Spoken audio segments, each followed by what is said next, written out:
Everyone, welcome back to my YouTube channel that is mind your economics, जहाँ पे हम तैयारी करते हैं एनटीए यूजीसी नेट जेआरएफ के एग्ज़ाम की। तो जैसा कि आप सब देख सकते हैं, आज मैं अकेले नहीं आई हूँ। मैं अपने साथ एक बहुत ही ज़्यादा स्पेशल गेस्ट को भी लेकर आई हूँ, जिन्होंने रिसेंटली इकोनॉमिक्स के पेपर में नेट नहीं, नेट के साथ जेआरएफ भी क्वालिफाई किया है। जो कि आप जानते हो कि जून 2023 का जो पेपर था काफ़ी ज़्यादा डिफ़िकल्ट था, उसके अंदर जेआरएफ निकालना बहुत ही बड़ी बात है और इस बच्चे ने वो पॉसिबल कर दिया है। इन बच्चे का नाम है ज्योत्सना जोशी, जो कि आपको स्क्रीन के ऊपर दिख भी रहे हैं। तो बच्चे, आप प्लीज़ सबको अपने से इंट्रोड्यूस कीजिए, बताइए अपने बारे में कुछ। Good evening everyone. मेरा नाम है ज्योत्सना। मैंने अपनी बैचलर्स की थी यूनिवर्सिटी ऑफ दिल्ली से in economics honours and masters JNU से in economics and I am from Uttarakhand.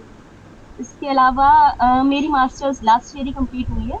Masters के साथ मैंने जे यूजीसी नेट की प्रिपरेशन भी अपने खत्म होने के बाद की थी।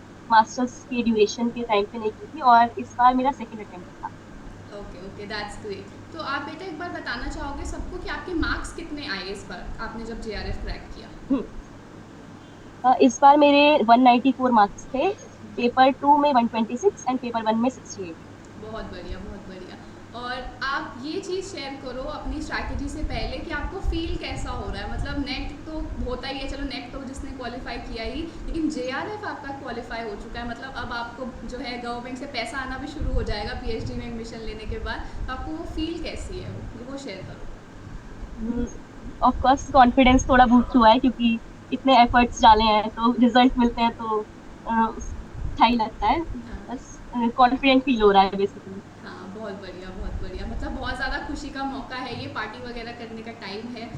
तो अब मैं आपसे एक चीज़ पूछना चाहती हूँ कि आप किसी और पेपर के लिए भी साथ साथ तैयारी कर रहे हो या फिर आपने सिर्फ एनटीए यूजीसी नेट पे ही फोकस किया है? नहीं, एक्चुअली मेरा फोकस बेसिकली इकोनॉमिक्स ओरिएंटेड सारे एग्जाम्स पे था। तो इकोनॉमिक्स रिलेटेड जैसे कि इंडियन इकोनॉमिक सर्विसेज, आरबीआई, सब में मेन बेसिक नॉलेज तो इकोनॉमिक्स की चाहिए होती है। साथ ही साथ यूजीसी आए मुझे पीएचडी करनी है बट इमीडिएटली नहीं करनी थी। ओके। तो उसके साथ ही मैं इकोनॉमिक्स की तैयारी करी। अच्छा अच्छा, ठीक है। मतलब आप दूसरे पेपर्स की भी साथ में तैयारी कर रहे हैं और आपने उससे पहले हाँ। अपना जो है जेआरएफ भी निकाल लिया है। अब आपको एक कॉन्फिडेंस आ चुका है, बाकी पेपर भी आप लाइन बाय लाइन निकालती चली जाएंगी। आई होप, मतलब मैं आपको बेस्ट ऑफ लक कहती हूँ, आपके डेफिनेटली निकल जाए। और एक दिन मैं Indian economics thank you ma'am. Services officer से इंटरव्यू ले रही हूँ। हाँ, चलो फिर मैं आपसे ये पूछना चाहती हूँ कि आपने पेपर वन की आपकी क्या स्ट्रैटेजी रही थी। जैसा कि मैं हमेशा कहती हूँ, पेपर वन बहुत ज़्यादा इंपॉर्टेंट रहता है और आपके 68 मार्क्स भी आए हैं उसके अंदर, which is not easy to crack. तो आप वो एक्सप्लेन करो बच्चों को, आपकी क्या स्ट्रैटेजी रही? तो यस मैम, तो मैंने इससे जब फर्स्ट अटेम्प्ट दिया था तो वहाँ पे मेरी मेन मिस्टेक यही थी कि मैं पेपर टू में ज्यादा इन्वॉल्व हो गई थी, जिसकी वजह से पेपर वन में मार्क्स कम रह गए थे। तो पेपर वन को पूरा इग्नोर नहीं कर सकते, बट ऑफ कोर्स मैं ये कहूंगी कि ऐसा नहीं कि आप अपना 100% फोकस पेपर वन में ही डालो। मैंने फुल प्रिपरेशन नहीं की, 75% की। उन टॉपिक्स को स्ट्रॉन्ग कर लो। जैसे कि आजकल पैटर्न हम देख रहे हैं, तो पेपर वन में भी वो कुछ टॉपिक्स ऐसे हैं जिसमें से तुम कहीं से भी पढ़ लो बट बहुत रैंडम चीजें आ जाएंगी। तो ऐसे टॉपिक्स पे इतना ज्यादा फोकस करने का कोई फायदा नहीं है। मेरे को बेसिकली तीन टॉपिक्स तो ऐसे थे जो पहले से ही मैंने, वो तो मुझे लगता था कि जनरल है मैं कर लूंगी, डेटा इंटरप्रिटेशन। उसकी बस पास्ट ईयर्स की प्रैक्टिस करते रहेंगे तो स्पीड अपने आप बन जाती है।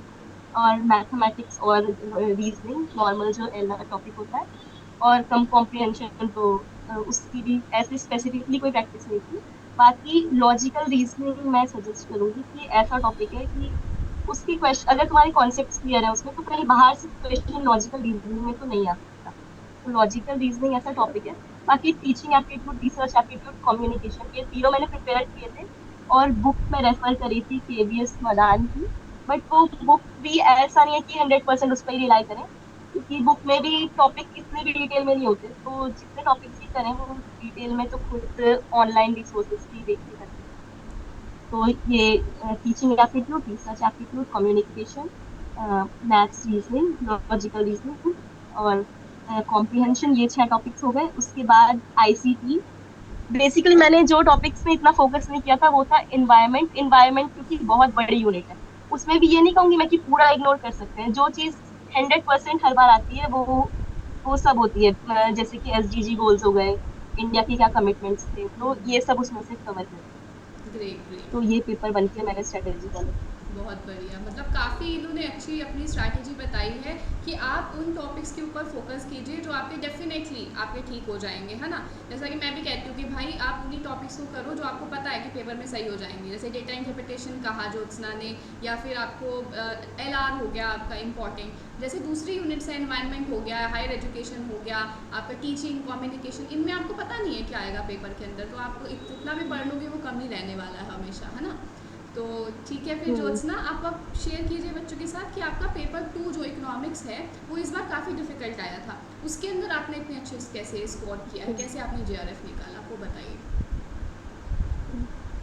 पेपर टू की एक्चुअली मैंने बैचलर्स की थी दिल्ली यूनिवर्सिटी से, तो उसके नोट्स तो मोर देन इनफ होते हैं। ये तो उसके नोट्स बहुत अच्छे और स्पेसिफिक डिटेल्ड होते हैं। तो उसकी जो आपने अपने चैनल पे भी बुक्स सजेस्ट की हैं, DU की रीडिंग की, उन्हीं बुक्स में से टॉपिक्स निकाल निकाल के बनती है। तो मेरे एक तो बैचलर्स के नोट्स थे, उसके साथ साथ प्रीवियस ईयर क्वेश्चंस मैं बोलूंगी कि हमेशा करें, और वो ऐसा नहीं कि जो आया है वो उसका सही ऑप्शन करें, उसके साथ जितने ऑप्शंस आए हैं, अब उन्होंने वो दिया है तो उसमें से भी कुछ भी आ सकता है, तो वो सारे टॉपिक्स प्रीवियस ईयर्स में से आप करते रहें, ऑनलाइन सोर्सेज से करते रहें, क्योंकि आजकल UGC कहीं से भी कुछ भी दे देता है।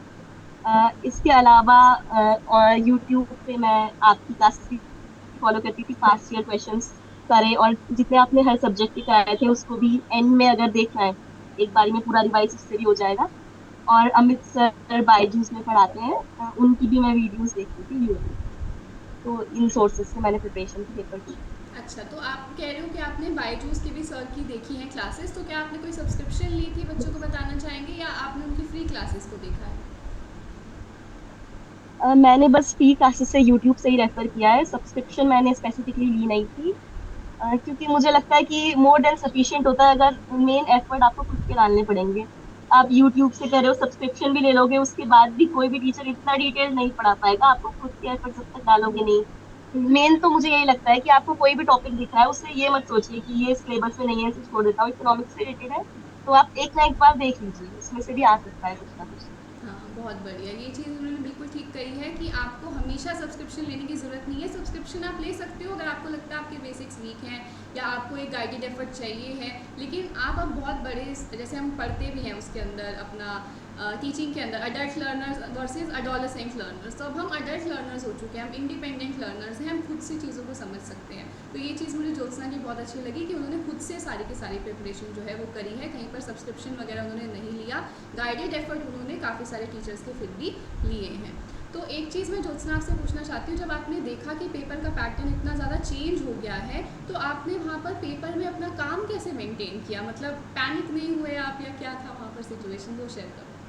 यस मैम, तो जब मेरा फर्स्ट अटेम्प्ट था, और ऑब्वियसली सबके साथ यही होता है, उसमें मेरे साथ यही हुआ कि डेटा इंटरप्रिटेशन करते हुए भी मैं इतना पैनिक कर रही थी कि मेरे क्वेश्चंस डेटा इंटरप्रिटेशन के नहीं हो पाए उस टाइम। वो तो मुझे लगता है कि अगर काम मेंटेन करके रखे तो कोई भी स्टूडेंट कर सकता है आसानी से। तो अब ये सेकंड अटेम्प्ट था, तो इस बार कंपैरेटिवली इजीली हो गया था सब कुछ। मैंने पहले से सेट करके रखी थी अपनी टाइमिंग कि 3 आवर का पेपर होता है, उसमें से 15 मिनट्स DI को डिवोट करूंगी। उसके बाद सबसे पहले तो जो जो स्कोरिंग चीजें होती है, जैसे कि हमारे पैसेजेस आते हैं, उसके बाद मैं पैसेजेस पे फोकस कर रही थी। सबसे पहले डेटा इंटरप्रिटेशन, उसके बाद पेपर 1 का पैसेज, फिर पेपर 2 के पैसेजेस, उसके बाद बाकी के क्वेश्चंस पे बहुत बढ़िया, स्टार्ट बहुत किया अच्छी मैंने तो। स्ट्रैटेजी आपने फॉलो करी है, ये मुझे काफ़ी ज़्यादा पसंद आई, बच्चों को भी काफ़ी ज़्यादा इससे हेल्प मिलेगी। आप देख सकते हो कैसे आपको अपने एफर्ट्स को गाइड करना है, ये बहुत अच्छे से ज्योत्सना ने आपको शेयर किया है। तो एक लास्ट चीज़ मैं ज्योत्सना आपसे पूछना चाहती हूँ, इसके बाद हम हमारा इंटरव्यू वाइंड अप करेंगे, कि आप कुछ सजेशंस या एडवाइस देना चाहो बच्चों को जिनका अभी इस बार नेट नहीं क्वालिफाई हुआ है, या जो अभी दिसंबर के 2023 के पेपर को टारगेट कर रहे हैं, आपकी क्या एडवाइस रहेगी उनके लिए JRF के लिए क्वालिफाई करने के लिए। यस मैम, सबसे पहले तो मैं सबको यही बोलूंगी कि अभी एकदम से होप ऐसे लूज ना करें, क्योंकि मैंने बहुत बच्चों को देखा अब ये बोल रहे थे कि UGC ने पैटर्न बहुत ही चेंज कर दिया है, अपने एफर्ट्स हम वेस्ट कर रहे हैं। तो ऐसा कुछ नहीं है। एक्चुअली इस बार मुझे भी यही लगा था कि मार्क्स कम है, बट पेपर हार्ड होगा तो कट ऑफ लो जाएगी, अब पता लग गया है इस बार तो। उसके अलावा ऐसा मत कीजिए कि आप 100% सिलेबस कवर कर रहे हैं, भले ही पेपर 1 हो भले ही पेपर 2 हो, पर जो भी कर रहे हैं, जितना भी पोर्शन कर रहे हैं, उसमें ऐसा कीजिए कि आपको सब आना चाहिए, डिटेल में आना चाहिए। जैसे कि अगर आपकी रोट मेमोराइजेशन की स्किल्स अच्छी हैं तो आप इंडियन इकोनॉमी में जाइए, लेकिन अगर इतनी अच्छी नहीं है, आप डेटा वेटा नहीं याद कर पाते, तो बाकी सब्जेक्ट पे फोकस कीजिए और डिटेल में कीजिए। ग्रेट ग्रेट, बहुत ही अच्छा पेपर वन के सजेशन लिए है। भी सेम। हाँ बिल्कुल ठीक, बहुत ही अच्छा सजेशन दिया है ज्योत्सना ने आपको, इस चीज़ को आप डेफिनेटली फॉलो कीजिएगा गाइस। और अगर आपको अच्छी लगी है ये वीडियो, ये स्ट्रैटेजी आपको अच्छा लगा है जो भी ज्योत्सना ने आपके साथ शेयर किया है, तो आप डेफिनेटली इस वीडियो को लाइक कीजिएगा, अपने सब फ्रेंड्स के साथ शेयर कीजिएगा, ताकि सब जो हैं ज्योत्सना की स्ट्रैटेजी के साथ बेनिफिट ले पाएँ। स्पेशली वो बच्चे जिन्होंने सब्सक्रिप्शन जो अफोर्ड नहीं कर सकते हैं, जो चाहते हैं उन्हें फ्री मटेरियल जो है वो मिल जाए, जिसकी वजह से वो अपना नेक्स्ट JRF क्वालिफाई कर सकें, उनके लिए ज्योत्सना जो है बहुत बड़ी इंस्पिरेशन है। और आप डेफिनेटली इस वीडियो को लाइक कीजिएगा, और अगर आप ऐसी ही वीडियोस देखना चाहते हैं और आप चाहते हैं कि मैं और ज़्यादा स्कॉलर्स और ज़्यादा JRF होल्डर्स के साथ इंटरव्यूज़ कंडक्ट करूं, तो आप मेरे चैनल को सब्सक्राइब ज़रूर कर लीजिएगा, जिनसे जो नोटिफिकेशन बेल आइकन है उसे ज़रूर प्रेस कर लीजिएगा। जल्दी मैं एक नई वीडियो के साथ आप सबके सामने आऊँगी, तब तक के लिए stay healthy wealthy and nerdy, and do not forget to mind your economics. Thank you so much.